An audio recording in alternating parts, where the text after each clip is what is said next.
Hello guys, this is Negacious. Just a quick update before the actual video begins. The reason that I didn't upload yesterday, the 16th of March, was because I actually lost my voice. Well, I didn't lose it completely, but it went down to so much and into such a bad condition that I really couldn't record. I couldn't record a longer episode. That's why the previous episode was so short as well, and I do apologize for that. Anyways, here's some more Katawa Shoujo for you guys. Please enjoy. Hello guys, my name is Negacious. What's going on? And welcome back to Katawa Shoujo. In the last episode, in a rather short episode I might add, it was only 15 minutes, we went to the library, kind of read, and stayed there until the closing time. And we kind of talked to Yuko, had some thoughts about Lily, and actually called Lily. And we miss her. We still miss her and want her to return. And we're thinking like Yuko told us that what bad can it bring if we just say that, hey, I like you. Like, in a romantic way. And that's what Hisao is just going to do. Or he kind of made up his mind that that's what I am going to do. So let's get going. My voice is still kind of down, but I didn't want to leave you guys hanging for 2 days, so let's get this episode rolling. I sit listening to another of Muto's long-winded lectures, my mind wandering far from the scribbles on the dirty blackboard. Since I called Lily, my mind's been drawn into two directions. Both, roughly, lead to the same conclusion. I've started to feel oddly detached from my past life. It's only been a month and a half since I arrived here, yet this school's become a second home. I gained new friends and contacts, managed to get grips with the school's lifestyle and culture, and become accustomed to the quirks of my classmates. To become used to a school where disabilities are the norm rather than the rare exception still catches me off guard sometimes when I think on it. The same school that's populated by burn victims, amputees, the blind, the deaf, and all manner of disabilities in between. If someone had described this school to me before I'd come, I'd have shrugged it off as an overactive imagination. Even when I first arrived, I felt like the Dutch, coming to this strange new land for the first time. It's amazing how quickly one becomes used to the environment they're forced to live in, really. And now that I've even found someone that's got me entirely smitten. What a strange life. Before my mind can wander any further, though, I find a page of lined paper slipped under my distracted face. The garish, bright pink ink has no doubt been penned by Misha. Don't look so bored, Hichan. School's nearly over. 3-day holiday. Oh, right. Oh, right. We get Saturday and Monday off. Can't complain about having less school, I suppose. I uncap my pen and scribble on the page before covertly passing it back to her, flicking my eyes to the front of the class every now and then. Muto continues scrawling away arcane equations and formulas on the board. I'm guessing you have something planned? Mish takes the paper back and hunches it over comically, even for her, with her tongue poking through the side of her mouth. Did she misinterpret my expression as depressed, or is she trying to cheer me up? Student council work with Hichan, of course. You're still not brooding over that, surely? Wait, brooding over what? Huh. But Hichan could have helped us poor, lonely girls. Oh, come on! I'd lend you a hand for today if I weren't going to be so busy. Ooh, naughty Hichan! I'm just going to meet Lily with Hanako. I don't know what you've got going through your head. Wait, meet Lily. Wait, are they coming back today? My thoughts exactly. So Lily's back. Yeah, she's coming on the evening flight with her sister, so she'll be back in school next week. And she takes the note back and begins to write. I look up to see an unwelcome sight. I knew that was coming. While I frantically try to silently catch Misha's attention, Muto confidently strides through the gap between the desks from the front of the class, his intent gaze focused directly on her. She suddenly stops writing as his tall figure casts an impossibly long shadow over the page. He silently takes the piece of paper from her and begins to read. Sweating bullets, I quickly glance around the class, noting their complete silence. Of course, it would have to be the one thing that actually gets their attention during the lesson. After a scant few seconds examining the page, he rolls the paper up into a small tube and lightly bobs Misha over the head with it. Just half an hour and then you can help off to the student council. I think you can hold on until then. Misha's face cracks as the entire class erupts into laughter. He might well be awkward, but he knows how to handle her excellently. Another one of the teacher traits, dude. I'd probably feel sorry for her if I weren't as busy stifling my own laughter.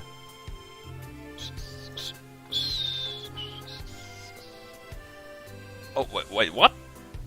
Ah, we're in the airport already. Cool. Hisao, is that one it? No, I think that's some foreign airline. And so, the third aircraft they're not on comes into land. For the past half hour, we've been whiling away the time with small snippets of pointless chatter. Lily and Akira's flight has been delayed, and at this rate, it'll probably be dark before their plane arrives. Is that one it? No, the company colors are wrong.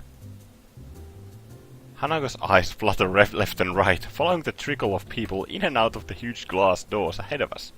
Fortunately, nobody pays her much heed, their attention apparently directed towards greater things. Maybe that one, is it? No, I think that's...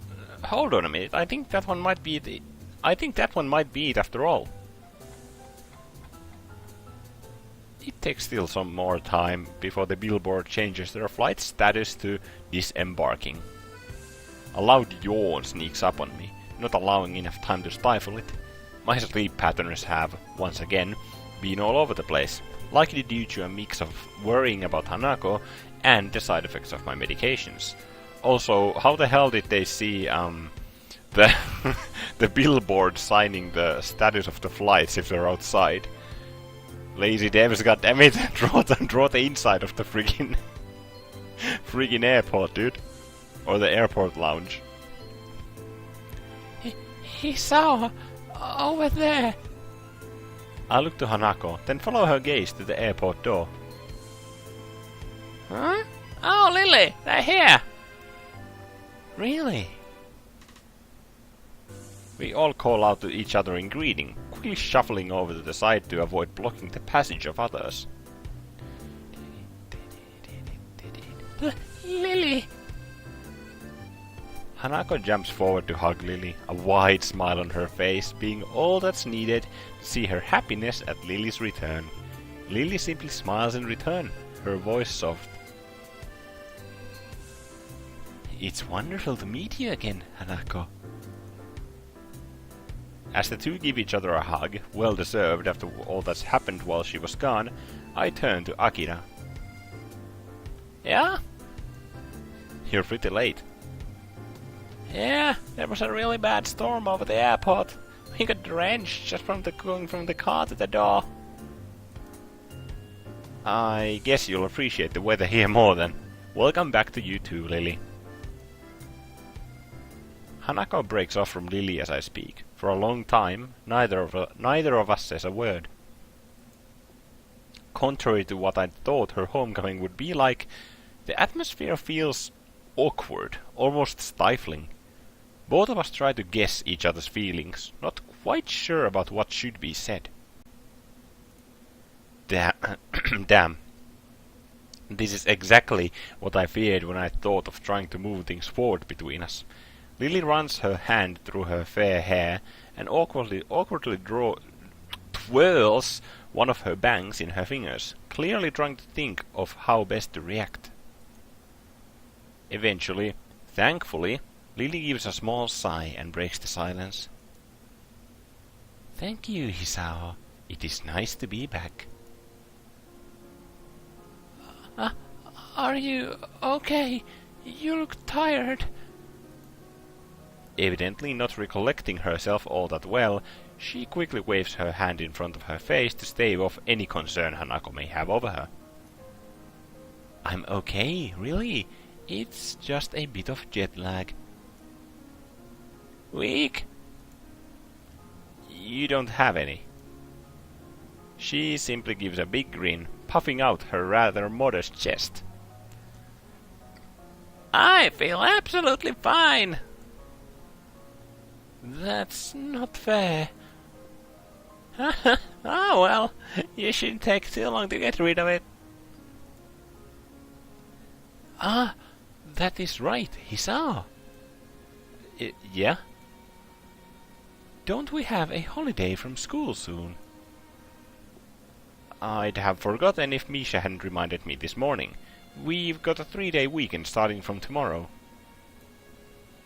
Akira playfully bumps her elbow into Lily's side, grinning. "Told ya you wouldn't miss it." "You have something planned?" "If neither you nor Hanako are busy..." "I've got no plans, so something to do would be appreciated. Hanako?" "No, nothing." That's my favorite part of her theme, when it just goes to like this really classical like.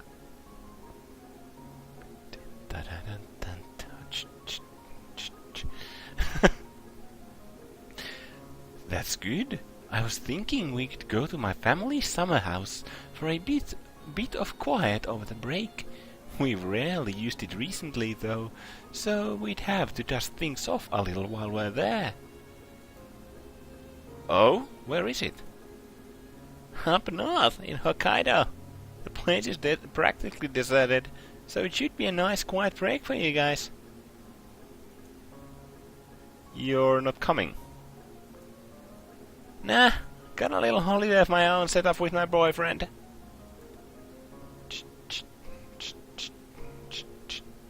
I lower my eyes at her, suspicious of her intentions.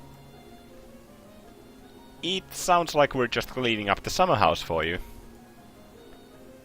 That's perhaps a valid conclusion. Oh, come on. Both of us zero in on Akira, her face somewhat evasive. Looks like we were right. That's just a convenient bonus. Really, me and the guy left it in pretty good condition last time we were there, I promise. Now then, I'm out of here. Already? Akira? She quickly turns and walks away, her hand held high. See ya in a few days, guys. Lily and I can only sigh at her hasty retreat. It does sound like it would be a nice place to go. Lily gives an enthusiastic nod, taking her carry bag in one hand and placing her other on Hanako's shoulder for guidance as we begin to make our way to the taxi area. After the fracas of the past few days, spending a weekend in the country alone with her and Hanako sounds like a dream. The more I think about it, the more sure I am. This will be the right time and place to confess my feelings to her. I smell some drama. Some serious drama. Holy God. This is gonna be one intense cottage visit. I think we can still keep going. I've only gone on for like 15 minutes, so. The morning chill wraps itself around my shivering body. I huff into my cupped hands to desperately try and stave off the cold as we mill about on the station platform. Lily's clothing looks rather ill-suited for the temperature around us. I can only hope it's indicative of what she expects the weather to be like at our destination. Meanwhile, it's the same goddamn clothing that she ever wears outside.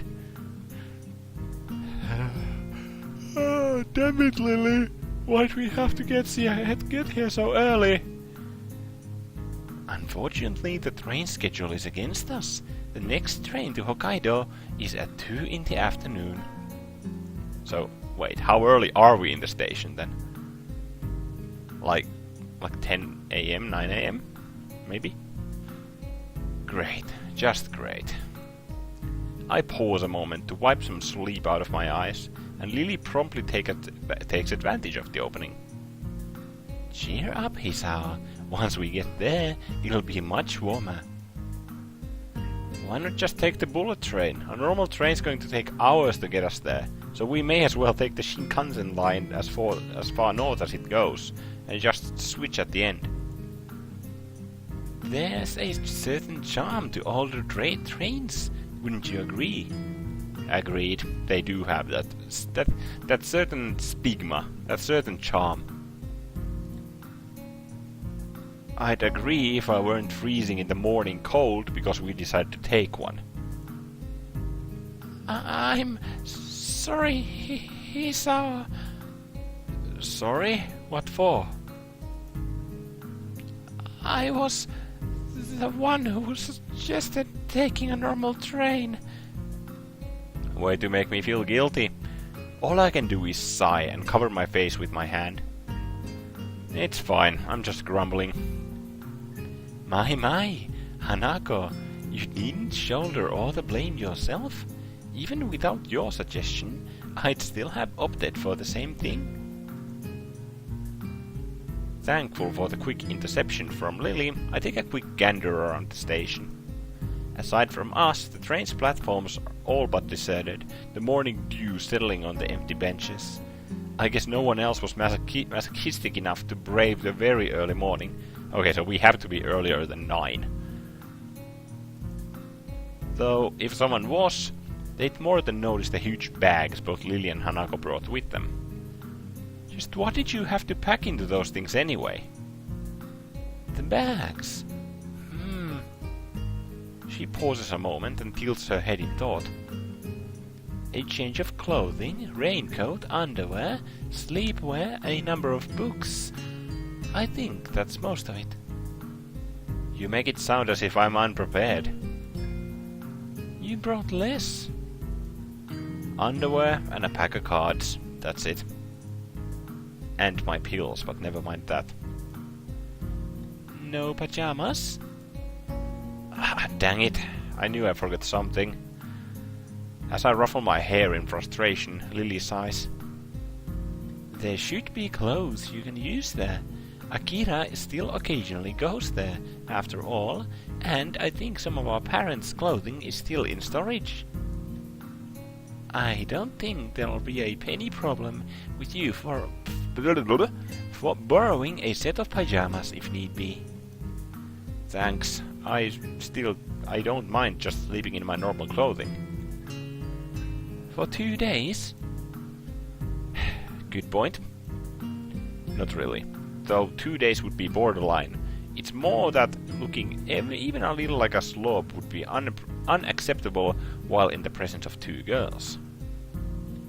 As we leisurely talk on the station platform, an announcement sounds from the loudspeakers, loudly heralding our train's arrival. Looking past Lily and Hanako though, the train's still well out of sight. A quick check of my watch is enough to see that it's the one we'll be taking. The 5:30 train was ours, right? Oh god, so it's like 5:30 in the morning. dear lord. Correct. Either of you want me to take your bags? Mine's not exactly heavy. My, that's very gentlemanly of you, Hisao. Don't accept too reluctantly now. As I large bag, I look up to see Hanako picking up hers. You fine with that? A silent nod's the only answer.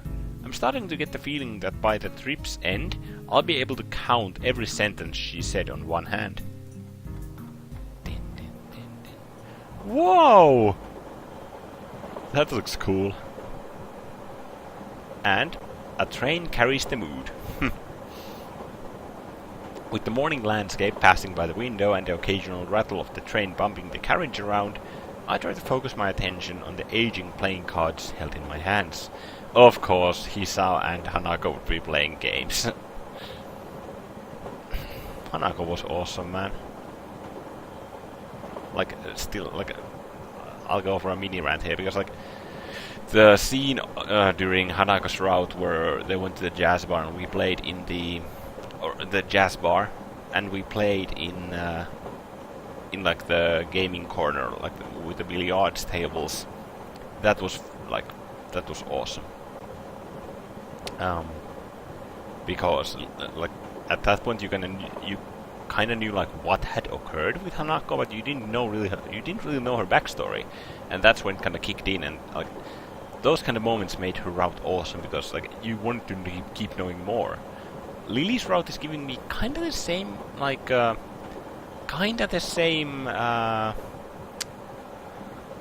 same, like, feeling that Hanako's route did, but not quite as,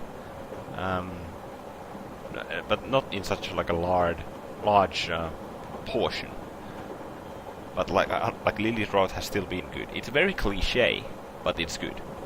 So far. I'll raise you 5. She scrunches her face up and leans over to Lily conspiratorially, the two exchanging a few whispered words. Considering how often this has happened so far, I'm coming to doubt Hanako's grasp on how to play poker. Depends which kind of poker. It doesn't seem to disturb Lily's reading, though, her hands flitting over each page with only occasional corrections to account for the train's bumping and rocking. My collection of chess pieces that we're using as chips is steadily growing anyway, so it doesn't really bother me. Looking around us, our carriage is almost as empty as the station platform we'd waited for the train itself on. Only a handful of people can be seen, looking mostly like tourists and couples on holiday. While the two continue their less than clandestine strategizing, a small boy looks over the seat and stares at me. Hoping he doesn't begin to stare at Hanako, I simply give him a wave and a smile. Thankfully, he retreats back to his seat after finding me far too boring to waste his attention on. I'll see you and raise you another 5. Ah, damn, you got me. I fold. I've been bluffing, and she's got me. Hanging my head, I push over a large portion of my winnings. Hanako looks absolutely delighted, and even if Lily keeps her attention focused on her reading material, I can see the smirk on her face. They're both extremely pleased. Also, that face of Hanako's, like that's enough to melt a friggin' iceberg. It's so warm and fluffy feeling. Or seeing it gives you such a fluffy and warm feeling. For a moment I try to work out what Lily's reading, but the cover is too faded to read beyond the fact that Roman letters are on it. A pity that I can't read the braille above the printed title. What are you reading, Lily? The title looks like it's in English. That is correct. It's And Then There Were None, an old British story. I could read it to you if you'd like. Oh God. I'd love to hear it, like, honestly. Old British literature is really cool to read. She extends the offer with a grin, obviously in jest. I think I'll pass, thanks.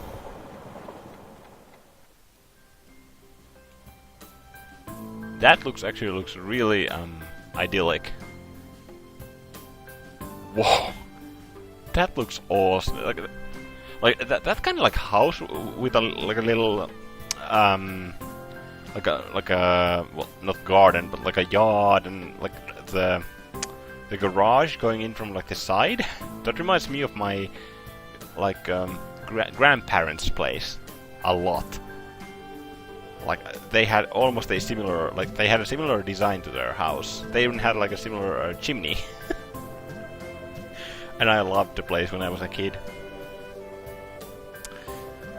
Too bad that things happened. I think we can still keep going. It's only been a bit over 20 minutes. After a seemingly endless trip, we finally reached the promised land of the Sato summer house. Even after the train trip, the walk up seemed to take forever. Despite my grumblings though, I'd never have guessed the sight that would be in store for us once we traveled that long, deserted road. It looks more like a farmhouse than the everyday house I'd imagined, small in size and surrounded by trees and bushes. An empty expanse of wheat fields and farming land can be seen as we walk up, the fencing consisting of rickety old wooden planks. It really drives home how far we are from major cities, and is a sight that feels antithetical to the environment I grew up in. The only thing that doesn't surprise me is its western styling. There you go. Whoa, it's amazing out here. It's wonderful. That is nice to hear. While Akira may have said that she's kept the house in reasonable condition, I was worried that we might have different standards to reasonable. Of reasonable. I can't read today. It looks like there isn't another soul for miles. I thought Akira would be the type to keep to the city. Lily furrows her brow in thought, seemingly recalling almost forgotten knowledge. From memory, there is a small town not too far ahead. Other than that though, this is largely just old farmland. Akira and I stayed in our parents' house, which was in the nearest city for a while, but after they left we decided to move into a smaller, more easily maintainable house. To find a place like this in Japan nowadays, it's kind of anachronistic. Well, this town does have quite a bit of history. I looked down the street one last time before getting back to the task at hand. Shall we go in then? I'm parched. It was a long walk to get here. Lily gives an enthusiastic nod, the three of us lugging our bags into the house. As soon as we set foot inside, Hanako and I start looking around, taking in every detail of where we'll be staying for the next few days. All the artifacts of another's life stopped mid-motion around the house, such as the television guide lying beside the counter it was on, and pans in the adjoining kitchen still sitting in the stove. On the stove. It's a strange feeling, really, as if we were stepping into Akira's life for a brief moment, before leaving in a couple of days just as we'd come. Of course, the more mundane reality is that she just hasn't cleaned up after herself that well. Where should we put our bags? I'll show Hanako our bedroom. You can put yours here if you like. You mean I don't have the same bedroom as you two? Hisao!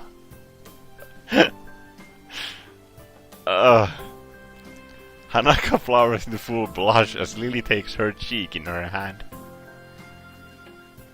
Oh my, how bold. You two. Hold on, if I'm going to leave my bags here, where will I be sleeping? Well, seeing as we lack a guest bedroom... The convertible futon, huh? Sorry, Hisao.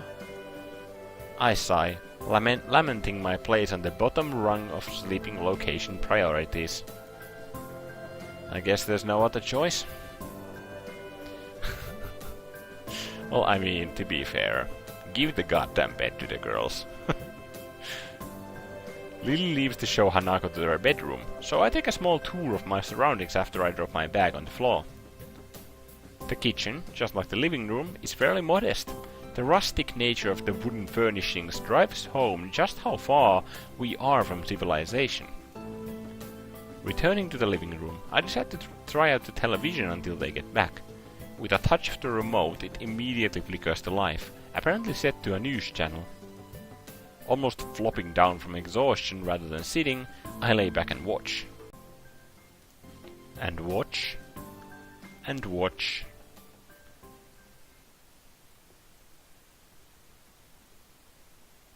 Wait, what? Oh, okay.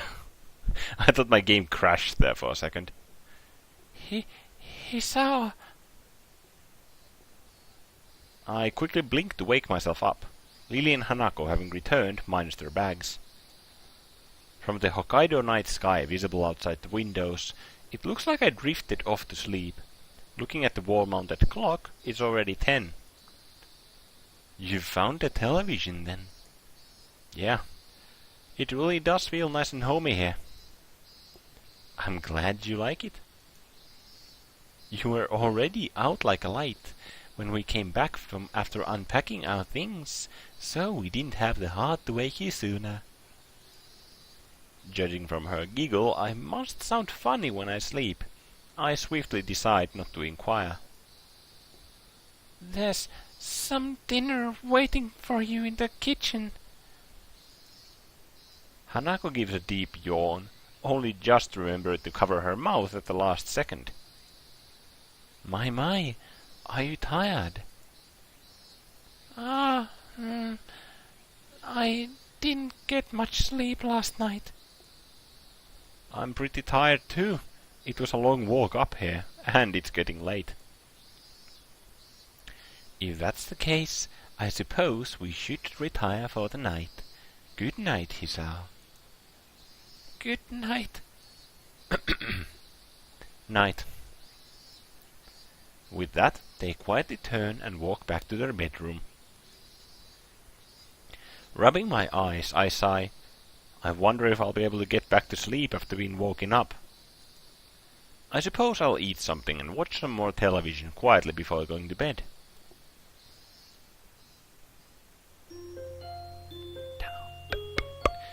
We are at the Sato summer house.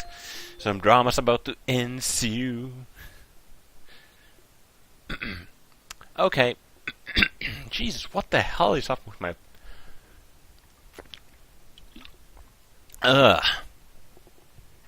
Okay, that's the perfect time to stop the episode. Thank you for watching this episode of Katawa Shoujo, even if my voice is still a bit down. Anyways, if you enjoyed, you can drop a comment down below, whether it's casual banter or some constructive criticism. I'll check it all out and I'll respond to it all. You may also show your like or dislike in regards to the video by using the according buttons below the video. You can also subscribe and click the bell button next to the subscribe button to make sure that you get my videos into your sub tab the moment they come online. My name is Negacious, and I'll see you in the next episode of Katawa Shoujo.